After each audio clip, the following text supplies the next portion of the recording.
In this screencast, we'll look at how to use contrast.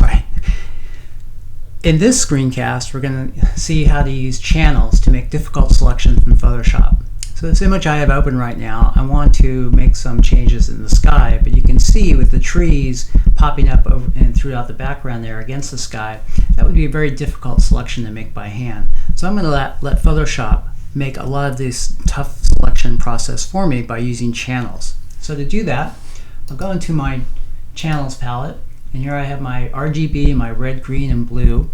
And the idea is you want to select, you want to have the area that you want to make changes to white, and the areas that you don't want to make changes to black. You know, it's our mantra: white reveals, black conceals. So I want to make the sky as white as possible, and I want to make the foreground as black as possible, so that I just do a selection with the sky and I kind of bypass all this area right in here. This is where the selection would get really hard to do, all in here and all in here.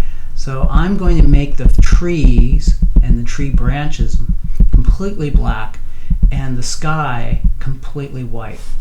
So to start this process, first I'll go through and I'll cycle through my channels, and I'll see which one gives me at the start the best starting place, which is the whitest, the sky as white as can be, and the foreground as dark as I can get it at this point. So I'm going to go through, and there's red.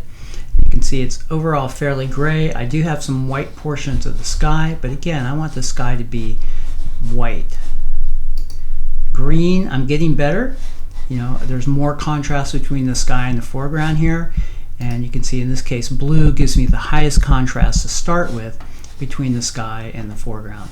So what I'll do is I'll make a copy of that blue layer, and then I'll go and I'll make an adjustment, because this is a mask now. I can go ahead and make an adjustment on this and really tweak it so that this areas right here go completely white and these areas down here go completely black. So I'll go to Image, Adjustment, and I'll start with Levels. There's my histogram. So I'll just slide my white point over it until my sky goes really white, and you can see so does the foreground as well, but that's all right, because I'm going to go and take my black point now and move that to the right and make that completely black.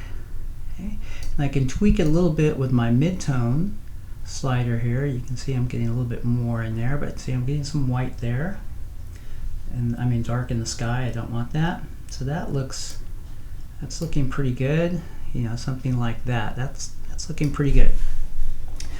So I'll say OK, and then I'll load that as a selection. So I click my load button. I'll click on my RGB. I'll go back to my layers, and now I'll make an adjustment layer, and let's say saturation.